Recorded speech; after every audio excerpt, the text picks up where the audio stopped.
senador ang ating iboboto. Sa loob ng 20 minuto, makakaharap, makakausap at makikilala natin ang mga kandidato. Samahan niyo kami dito sa Harapan 2025.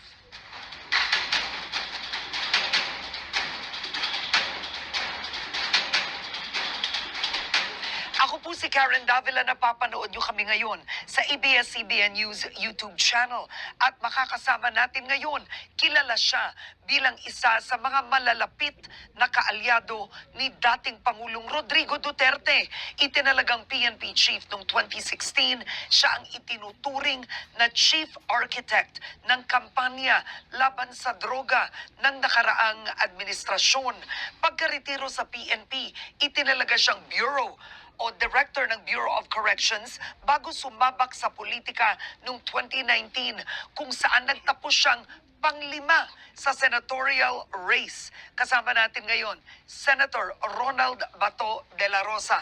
Senator Bato, thank you for taking our invitation. Salamat. Thank you rin for inviting me here, Karen. Alright, tumatakbo kayo ulit sa pagka-senador, the second term. Ano ang ginawa ni Senator De La Rosa sa Senado? Nagpatawa lang ba kayo o nagtrabaho kayo? Nagtrabaho naman. Di ba pwedeng sige lang tayo patawa? Trabaho, minsan patawa rin, pero more on trabaho. O anong ginawa niyo, sir? Marami tayong na author at sponsor ng mga batas. Marami tayong mga issue na naimbestigahan through our committee. Marami tayong nagawa sa tatlong committee na hinahawakan ko, dalawa bilang chairman at isa bilang vice chairman, yung aking committee na Public Order and Dangerous Drugs. Ako ang chairman na rin ako ng Marawi City Victims Rehabilitation and Compensation Special Committee. At saka yung vice chairman tayo ng Senate Committee on Defense and Security. Pero Senator, sa 29 na batas where you were an author and a co-author, ano ba sa mga yun ang nakapagbago ng buhay ng Pilipino? Isa lang, sir. Magbigay ka. Kahirap, no? Sa dami nun. Ano bang pinaka-importante doon? Para sa akin, more on dito ako sa hinahawakan ko talaga na public order and dangerous drugs. Number one na nakikita ko na napakalaking impact doon is yung Bureau of Fire Modernization Bill. Alam natin, yung ating fire ay medyo hindi pa gaano ka modern. So with that bill, ay maganda ang idinulot doon para sa modernization nating Bureau of Fire. Pero kilala kayo bilang arkitekto sa drug war ni Pangulong Duterte. May nagawa ba kayo pagdating sa illegal na droga sa Senado? Meron, in the sense na may mga bill tayo na Tulad ng ano, sir? Yung pagpagawa ng mga rehabilitation centers sa mga regions at saka sa provinces. Yung pag-aminda sana sa yung bagong yung Dangerous Drugs Act, kung saan may mga gusto tayong mga i-amend na mga provisions na medyo... Ba't di mo nagawa yun, sir? Maraming opposition, maraming nag-oppose. So, yan. Okay. Tanong ko, no, ang problema sa sitwasyon nyo, talagang kahit anong gawin nyo, kilala kayo bilang arkitekto ng drug war ni Pangulong Duterte.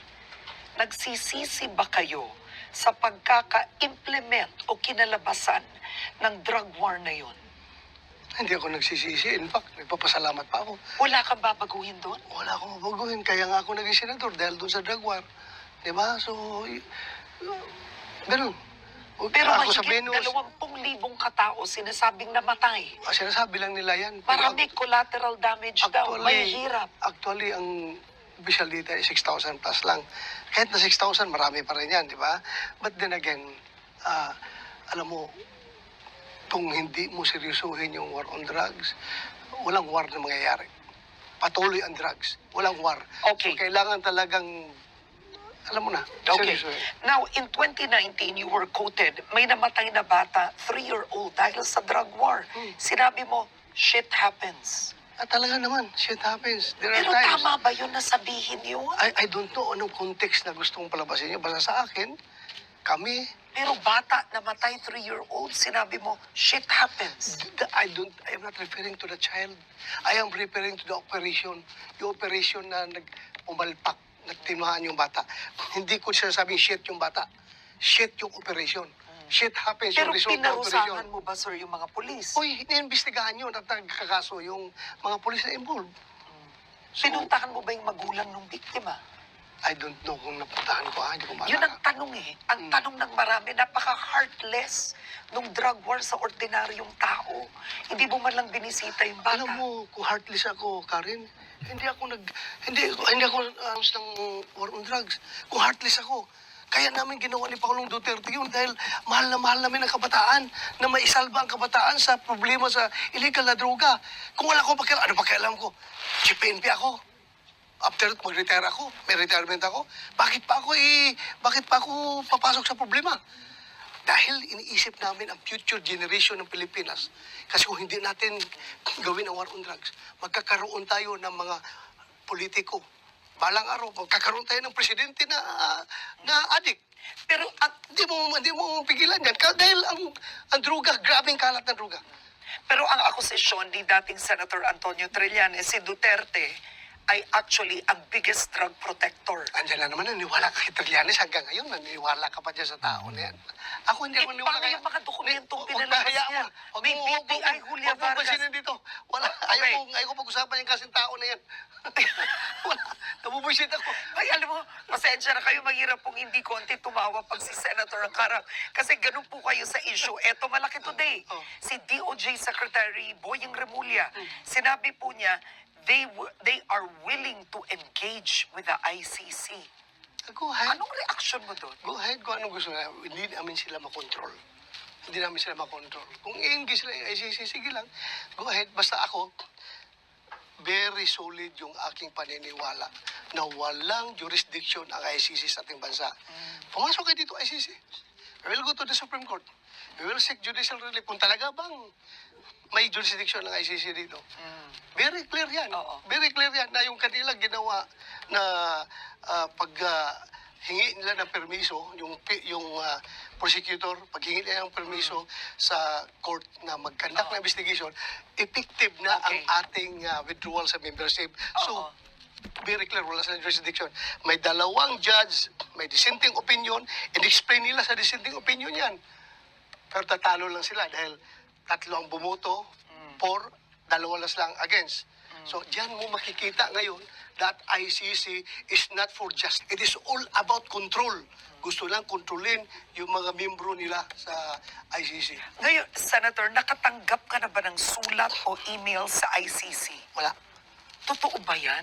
Wala Sinabi ko- mo may natanggap ka, hindi mo May tinignan. tawag May sa tawag? opisina. Oh. Meron, oh. Pero bakit ko sa entertainin? That is tantamount to acknowledging or recognizing their jurisdiction over us. Kapag entertaining ko sila, umalis kayo. Wala kayong pakialam dito sa amin. Leave us alone. We can do our job here. May lumabas na dokumento na allegedly isa kayo sa 4 na suspects doon sa Duterte drug war na ipinalabas. Once again, ang paborito niyong individual, si dating Senador Antonio Trillanes sa X. Ang tanong ko, may nakuha na ba kayong official na dokumento, any official communication that you are one of the suspects? You are being investigated? Kahit na may matanggap ako o wala, alam ko kapag ICC ang pag-usapan, kasama ako dyan. Pero wala ako officially, wala akong natanggap. Tanong ko, kunwari, no, dumating ang ICC, magtatago ba kayo? Tago. Kung mag-cooperate ang ating gobyerno, let's cross the bridge when the bridge is constructed. So, ay, teka lang. So, posible. Alam mo, sinabi to ni Senator Ping Lacson, ginamit daw niya within the law. Iniwasan niya maaresto. Gagawin niyo ba yun? Secret. Gusto mo. So, kasi Gusto mo si malaman? Laila de Lima, ang lakas ng loob, nagpahuli. O, ito tanong ko. Ibig mo Sa sabihin- totoo lang, ibig- nagsisisi ka ba na si Laila de Lima nakulong? Hindi. Bakit ako magsisisi? Pero kung kayo pinaninindigan nyo na si Laila de Lima, talagang tumanggap That time drug kasi money. nung pinail yung kaso, mabigat yung mga testimonya ang binigay ng mga witnesses. But do you believe now they were wrong? Lahat sila, they recanted. Kung nag-recant man sila, that's water under the bridge.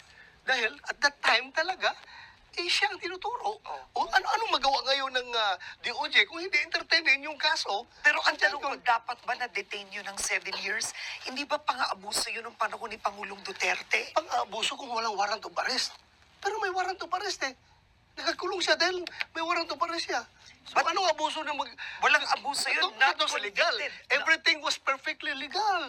Kahit hindi siya convicted, that is the process of law. That is the due process. Kinulong siya dahil may warrant siya while ongoing ang kaso. So anong pang-abuso na Pero ginawa ng for, administrasyon ang doon? tanong ko, 7 years, no conviction? Regardless, kung pag magsabi ka ng abuso, yung You Yung don't, ginawa is you don't beyond the see law. it as a political vindictiveness on the part of the former president? bakit naman mag-vindictiveness ang sasabihin mo na kung may ebidensya? Oh. Lumabas wala Porke pala. Nag-recant nga lahat. Nag-recant nga sila, hayaan mo sila because the circumstances before is different from the circumstances now. Oh, wala na si Duterte. Ginamit sila, yung mga tao na yan. So you really Iba. believe, tanong ko lang, you believe until today, drug protector si Laila de Lima? You believe it? Wala akong sinasabing I believe na drug protector siya. Okay. Pero I believe on the veracity of yung mga ginagawa ng DOJ, bakit siya napailan ng kaso? Alright. Walang politika doon, Karen. Walang politika. Okay, sinabi mo noon, June 27, 2024, sa kapihan sa Senado, may human rights violation talaga sa war on drugs. Meron. Bakit hindi magkakabayo nito? May namatay nga na bata, may binaril nga bata. So kung gano'n na may human rights violation, is it fair to say that Oplan Tukang was not a success? No, it was a success. It's how you see it. Kung ikaw ay anti-war on drugs, failure. Pero kung ikaw ay pro-war on drugs, successful. Why? 1.6 million nag-surrender. 300,000 ang nakulong, nahuli. Buhay lahat yun. Ang daming tao na nagsasabi na nagpapasalamat sa war on drugs dahil safe na yung kanilang environment. So, for us, it's a great success. Kung ikaw ay anti-drug war, o ikaw ay sindikato ng droga, failure, sabihin mo, failure yan dahil patay ang bata. Doon ka magkukonsentrate sa negative na kukunti at kinalimutan mo yung pangkalahatan ng napakalaking magandang idinulot ng war on drugs. Pagdating sa peace and order. Ngayon, Mas malala pa ngayon. Malala. Tarungin mo. Tanungin mo ang barangay kapitan, punta ka. Punta ka doon sa ground. Tanungin mo mga barangay kapitan, wala kang marinig na barangay kapitan na magsabi na, Sir, okay ang aming sitwasyon sa drugs. Perfect na, wala na problema. Halos lahat magsasabi sa iyo na hindi nga natin tinatanong eh. Kung lalapit sa atin, magsusumbong. Sir, Okay. andyan na naman sila, sir. Nagkakalat na naman. Noon, nagsipaglayasan yan. So, mas Nagsipagtago. malala ngayon. Ngayon, andyan na naman. Parang candy na naman na binibinta yung drugs sa kalsada. Oh, ay, eto, maiba kasi kukuha na tayo ng tanong dito, pero may gusto ko tanong sa iyo. Dalawa ang muka ni Senator Bato de la Rosa. Mm. Ang author ng Oplan Tukang at sinasabing mamamatay tao ng ilan at nasa TikTok sumasayaw. Sino ba talaga ang Senator Bato? Basta, sabihin ko lang sa inyo na si Senator Bato ay matapang, galit. O kaya sabihin mo, cruel. Cruel ako sa mga kriminal. Cruel ako sa mga taong naglalapastangan sa kanyang kapwa-tao. Pero ako'y napakalambot ang aking puso sa mga taong kinakawawa. Malambot ang puso ko. Kaya nga ako naging cruel because malambot ang puso ko. Yan ang aking personalidad. Kaya ako galit na galit dahil mahal na mahal ko yung tao. May tanong ako, may napatay ka na ba na pinagsisihan niyo? Hindi man ako actually, lahat ng napatay ko, nagsisisi ako. Bakit buhay yan eh. Kahit kasama yung tao na yan, Ako, after nang maka-enkwentro ako, tapos may mapatay, pupunta ka ako ng simbahan. Hingi ako ng patawad kay Lord. Lord, kahit ano kasama yung tao na yun, he deserved to live. Dahil tao pa rin siya. Pero kung hindi ko rin siya patayin, ako ang mamamatay. Nagbabarilan kami. Alangan naman yung i-offer ko ang katawan ko, pamatay ako, paano lang pamilya ko? So, we have to protect ourselves. Okay. We are law enforcers. We have to enforce the law. So, Davao Death Squad, kasali ka ba? Hindi ka kasali. Sabi ni Duterte, ayan, si Bato, kasali yan. Parang hindi ka naman, hindi mo kilala si Duterte kung magbero, no? Biro ba yun? Ay, sus, klaro naman ang bero. Eh, So, tingnan mo yung succeeding. Huwag ka mag-concentrate doon sa pagsabi ng ganun. Afterwards, kung ano pinagsasabi niya, makikita mo talaga biro yung ginawa niya. Ako, kasama ang kamera. Humarap ko sa kamera. Fix man, mamatay man ako. Hindi ako miyembro ng Double Death Squad. May napatay na akong tao sa legal na pag-implementa ng batas sa paggira, mga enkwentro sa mga kriminal, ng mga NPA, ng mga extremist, ng mga Southern Philippines extremist, may napatay ako. Pero hindi ako pumapatay ng tao na nakaluhod o kaya walang kalaban-laban. Hindi po ako ganyan. Hindi ako ganyan. alright, okay, pumili na kayo, huwag sumilip, bigay sa akin. Okay, quickly ha, fast tayo. Anong masasabi niyo sa paggamit ng confidential funds ni VP Sara Duterte? Tama o mali? Masasabi kung, Sa paggamit ng confidential funds ni VP Sara. well, since it's confidential, bahala sila kung paano nila gamitin yan. Basta, hindi nila ibulsa. Yun lang sa akin. Kung ginamit nila yan, gamitin nila, at i-justify nila, may kuha naman na nag-imbestiga. So, pa-imbestigan mo sa kuha kung mayroong mga pagkakamali. Kuha will determine everything and they will be the ones to recommend the filing of the case. Kung Oo, meron. so wala kayong nakitang maliit kay Mary Grace Piatos, yung mga pirmang pare-pareho? Bakit kasi nagbubukas? Magtanong nga kayo sa Davao kung sino yung Mary Grace Piatos. Kilala niyo? Maraming Piatos na sa Davao. Totoo ba to, sir? Ito naman. Mamatay ko! Lupa doon sa likod ng City High. Wala. Lupa yan ng mga Piatos. Punta ka sa Bunawan. May mga Piatos dyan. Hindi ko lang alam kung Sir. sino si Mary Grace, ha? Okay. Pero maraming Piatos dyan. Huwag ko yung sabihin na non-existent yung tao niyan. Walang birth certificate. Ay, papahanap nga niyo kung pwede naman kasi gumawa ka ng pangalan, mag-codename ka para it's intelligence Okay. operations, Alright. confidential operations, to hide the identity of that person. They can assume nom de guerre, they can assume their codename. Okay. Pwede man gano'n. Pero pag sabihin mong, Piatos, that's an insult na pakayaman ng mga Piatos sa Davao. Ang lalaki ng lupa ng mga Piatos sa Davao. Merong Piatos sa Sige, Davao. you got me there. Okay, Yes. next question. Talaga si Senator. Okay, anong pananaw mo sa breakup ng Uniteam? Dati nag-iibigan, nagmamahalan, Marcos Duterte. Because of greed, of Greed? power.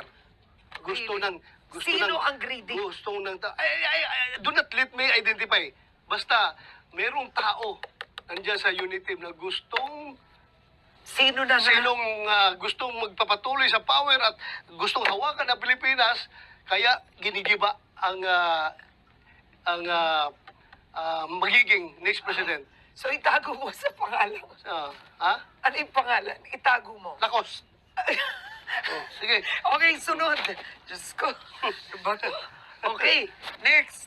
Sa inyong pananaw, maituturing bang pork barrel ang akap? Kung yan ay ginamit ng mga congressman at para pamulitika, parang pork barrel na rin yan. Pero actually, yung pagkagawa niyan is not pork barrel. Kasi legal yan. Ang sabi nga ng Supreme Court is yung mga pork barrel is ayun yung mga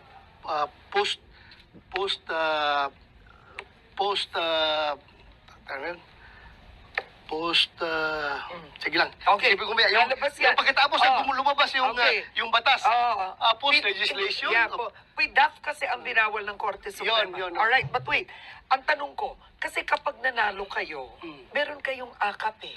Per senator, baka 250 million yun. Hindi ko nga tanggapin yun. Kung ibigay sa akin, Di mo tatanggapin. hindi ko tanggapin dahil umayaw nga ako niyan eh. Inupos ko yan. Kasi alam ko nga gagamitin yan pamulitika ngayong eleksyon. Kaya hindi ko tatanggapin kung meron man. Bakit huwag tanggapin? Let, kung meron mo para sa akin, sabihan mo yung DSWD. Kayo nang bahala dyan, ibigay nyo kung sinong dapat bigyan. Hindi ako makikialam dahil labag sa kalooban ko. Okay, Dahil sir. magagamit na. Di, bagong lens ako, busog na busog ako. Okay, Kaya okay. nag-burp ako. Nag-alala. Dala ako. Okay. Next. So, hindi nyo tatanggapin. Sunod, sir. Ito, puro ganun lang ang pinili. Okay, pabor ka ba na gawing legal ang divorce? Hindi. Bakit? Ako'y, pasensya na ha. Alam ko mga pro-divorce kayo ha. Bakit mo nasabihin? Bahala ko sinong pro-divorce niya. Basta ako, I am a devout Catholic. Hindi, sa church kasi, hindi pwedeng paghiwalayin ng tao yung pinagsama ng Panginoon. Yung May annulment, di ba ganun din yun? Meron namang annulment. O, pwede nyo gawin yan. Pero yung divorce, ayoko. Ayaw mo. Okay, next. Pasensya na ha. Oh, wait, bago yan. Ah. Bumoto ka laban muna doon sa doon sa sexuality bill. Yung adolescent sexuality bill. Ngayon Ah. sa Senado, Oo. hindi totoong may salitang, forgive me for saying it, na walang salitang masturbate doon sa actual bill. Wala nga, pero kasi nandoon yung mga terms doon na international standard. At pag sinabi mo yung international standard, European standard. At punta ka sa anong mga educational program na patungkol dyan na inintroduce ng mga Europeans. Di ba nandoon yan? Kaya Okay. worried ang mga parents. Eh tayo naman, isa, sino bang gustong ang mga anak natin? That's a no-no sa ating kultura bilang Pilipino. Kahit na anak ko na lalaki, gusto ko siya maging sexually mature or sexually educated siya. Let him experience it for himself. Hindi ko kaya- pwedeng turuan. Hindi ko pwedeng turuan. Kaya nga maraming teenage pregnancy, they're uneducated. Depende yan. Kung ikaw, Peres, pinabayaan mo yung anak mo, ayun na. Pero kung hindi ka pabaya sa anak mo, hindi siya mangyari yan. Okay. Ako, cross guarding ako sa mga anak ko eh. Okay, Oo. close guarding. Oo. Sayang kulang ang oras natin, hindi po ito head start na 1 oras. Pero bakit kayo dapat mahalal muli? Nanliligaw kayo ngayon sa mga botante for a second Senate term. 6 more years. Bakit? Bakit dapat nandun si Bato de la Rosa? Bato, Mahirap na pagkataon mo tanong na yan, yan, no? sige, go. Masyado self-serving na tanong yan eh. Bakit? Ba't ka kailangan sa Senado, sir? With my will to be experienced sa law enforcement and with my pinanggalingan ko na talagang dirt poor, hirap na hirap, ako'y napakadaling mag-connect sa pinakamahirap na tao sa ating komunidad at ako'y napakadaling umintindi sa kapulisan, sa lahat ng law enforcement agency, lahat ng military uniform personnel. Ako'y napakadaling makaintindi sa sitwasyon. Ako, alam ko kung sila ay gumagawa ng tama or sila ay gumagawa ng pang-abuso because I've been there, done that, and I know everything about the organization. So yan ang pinaka-importante sa atin. Pinaka-importante. Bato. Hindi ko sinasabi yung ibang kandidato hindi malinis ang puso. I am claiming na ako ang may pinakamalinis na puso. Bahala na kung i-dispute nila, basta I believe. Huwag na natin gamitin yung pinakamalinis na puso. Ako ang may napakalinis na puso na senador. Oh, ako, napakalinis na puso ko. Wala akong ibang intensyon kundi magserbisyo. Ayaw kong, bakit ka mangurap na di mo magdala yung pera niya pag namatay ka, di ba? Oh, basta ako, serbisyo lang sa akin, serbisyo lang ko. Ano magawa ko? Kung ayaw ng taong bayan na pabalikin ako dahil ayaw lang serbisyo ko, din ano magagawa ko? Uwi ako sa bahay at Davao at guhuman plant kamuti. Alright. Kung ayaw Maraming nila. salamat po sa inyo. At yan ang harapan 2025 kasama si Senator Ronald Bato de la Rosa.